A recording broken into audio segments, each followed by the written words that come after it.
माननीय सभापति महोदय, राजस्थान अधिवक्ता संरक्षण विधेयक 2023 उस पर बोलने का अवसर दिया, आपका बहुत बहुत धन्यवाद। माननीय सभापति महोदय, राज्य सरकार द्वारा हमारे सबसे प्रतिष्ठित और बुद्धिजीवी वर्ग अधिवक्ता वर्ग के लिए जो बहुत वर्षों पहले जिसका ड्राफ्ट तैयार हो गया था, उसको अधिवक्ता हित में आज सरकार सदन के समक्ष लाया गया है। और माननीय सभापति महोदय, मैंने जब इस बिल के बारे में पढ़ा, इसमें लिखा कि राज्य में दिन प्रतिदिन अधिवक्ताओं के विरुद्ध हिंसा और विधिक वर्तकों के विरुद्ध मिथ्या अभियोगों के मामले बढ़ते जा रहे हैं, जिसके परिणाम स्वरूप विधि और व्यवस्था की स्थिति का ह्रास और न्याय परिधान प्रणाली से विलंब होता है।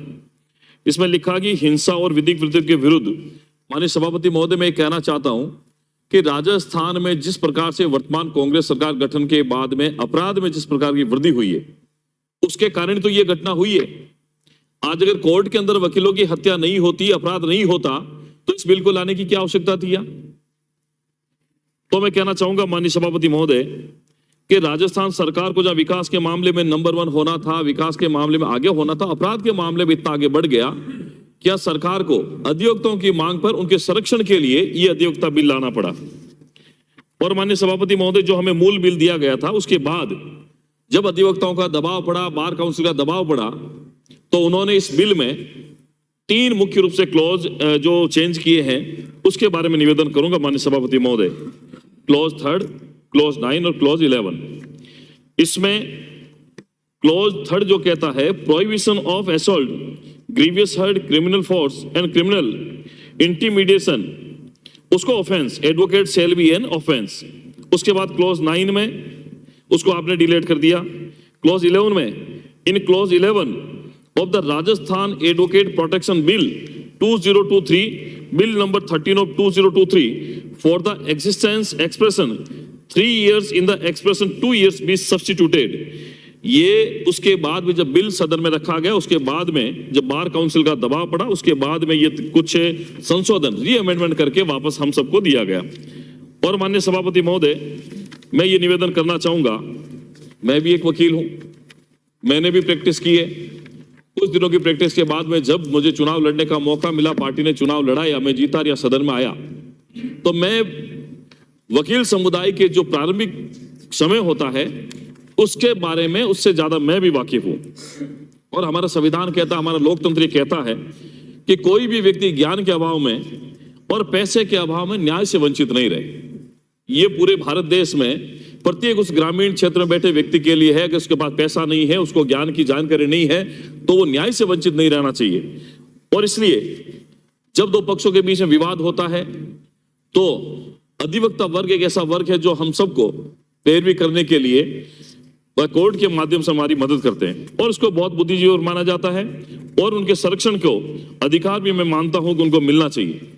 और माननीय सभापति महोदय, राजस्थान के माननीय उच्च न्यायालय से लेकर समस्त अधीनस्थ न्यायालय में पिछले महीनों से हड़ताल चल रही, स्ट्राइक चल रही है, और ये बार काउंसिल के आह्वान पर वर्क सस्पेंड चल रहा है।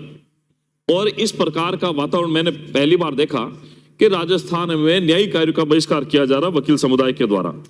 यह स्थिति दोबारा नहीं बने, अधिवक्ताओं के हित में फैसला हो, और जो आप बिल लेकर आए इसको और सशक्त कैसे बनाया जाए, अधिवक्ता हितैषी कैसे बनाया जाए, इस पर जोर देने की आवश्यकता है। माननीय सभापति महोदय, मैं जब कुछ वकीलों से बात कर रहा, आपने जब बिल रखा, कुछ अधिवक्ता वर्ग से मेरी बात हुई, बार काउंसिल को सीनियर लोगों से मेरी बात हुई, उन्होंने कहा था कि इससे जो संशोधन बिल आप लेकर आए, अधिवक्ता संरक्षण विधेयक, उसके बारे में आपने कहा पहले तो न्यायालय परिसर जो शब्द था उसका विस्तार किया जाना चाहिए, आपने कर दिया, बहुत बहुत धन्यवाद आपका। इसमें सब लोग बता रहे कि धारा 4 के अंदर पुलिस अगर उचित समझे वो शब्द हटना चाहिए, उसको हटाने के लिए मैं आपसे निवेदन करता हूं। और एक धारा 6 के अंदर संज्ञेय शब्द के साथ में गैर जमानती शब्द जुड़ना चाहिए माननीय सभापति महोदय। और तो और धारा 9 जिसको आपने डिलीट कर दिया, कर्तव्य और निर्वहन के दौरान शब्द को और विस्तृत करने की आवश्यकता है। और मैं समझता हूं माननीय सभापति महोदय, जब 3 क्लॉज आपने और इसमें री अमेंड किए, उससे पहले तक, जब मैं बस 1 मिनट खत्म कर रहा हूं, मैं इसी बिल पे आ रहा हूं, तो मैं समझता हूं माननीय सभापति महोदय कि इसमें डिस्चार्ज ऑफ ड्यूटी केवल कोर्ट में ही होती है, केवल कोर्ट टाइम में कोर्ट से घर जाते समय छुट्टी के दिन एडवोकेट किसी ड्यूटी में नहीं होता, इसलिए लागू नहीं होगा। अर्थात 365 दिन में से लगभग 175 दिन ही न्यायालय खुलता है। उन वकील समुदाय को तभी प्रोटेक्शन मिलेगा, वह भी न्यायालय के अंदर रहेगा जब आपने इसमें संशोधन किया। आपको बहुत बहुत धन्यवाद। और माननीय सभापति महोदय, आपने इसको वेलेबल बनाया। मैं समझता हूं कि इसको नॉन वेलेबल बनाने की आवश्यकता है। जहां 182 आईपीसी में किसी भी व्यक्ति को झूठे परिवाद पर 6 महीने की सजा का प्रावधान है और इसमें सेक्शन 11 में वकील समुदाय के लिए 2 वर्ष की सजा का प्रावधान है, मुझे लगता है ये ठीक नहीं है, इसको भी कम करने की आवश्यकता है। और प्रतिकर राशि में भी 20,000 50,000 है, इसमें भी कोई बढ़ोतरी नहीं है, इससे भी वकील समुदाय का कुछ भला होने वाला नहीं है। और माननीय सभापति महोदय, मैं तो इतना सा निवेदन करूंगा कि ये जो बिल लेके आए हैं, वकील समुदाय की भावना को अगर आप समझें तो मैं समझता हूं ये एक्ट जो है ये बिल्कुल वैसा है जैसा 5 स्टार होटल में बुलाकर उसको इंद्र रसोई का खाना खिला दिया जाए। ये इस प्रकार का बिल है। 1 महीने तक या 1.5 महीने हड़ताल करेंगे, ये मैं आपसे निवेदन करता हूं। और बस अंतिम बात माननीय सभापति, मैं ये कहूंगा, ये जो बिल लेकर आए, मैं समझता हूं कि जूनियर एडवोकेट जितने भी हैं जो अपने एनरोलमेंट से लेकर जो 2-3 साल तक की प्रैक्टिस करते हैं, उनको अधिवक्ता कल्याण परिषद के माध्यम से 10,000 8,000 रुपए के करीब का मासिक भत्ता उनको दिया जाए। और उसके साथ में प्रत्येक जो बार जो चैम्बर बने हुए हैं, बार के जो बने हुए हैं, उनके संसाधन को विकसित किया जाए। अधिवक्ता पक्षकार पक्ष के लिए वाद कक्ष बनाया जाए, चैम्बर का निर्माण किया जाए, पीने का पानी, स्वच्छ टॉयलेट, सीसीटीवी कैमरे और स्टेशनरी आदि उपलब्ध कराए जाएंगे। तो मैं समझता हूं कि अधिवक्ताओं के हित के लिए ये जो कानून आप लोग लेके आए उसमें कुछ और संशोधन करने की आवश्यकता है। आप 5 स्टार होटल में बुलाएं, उनको कम से कम 5 स्टार होटल से कम का खाना नहीं खिलाएं, यही मैं आपसे निवेदन करता हूं। बहुत बहुत धन्यवाद माननीय अध्यक्ष महोदय, सभापति महोदय।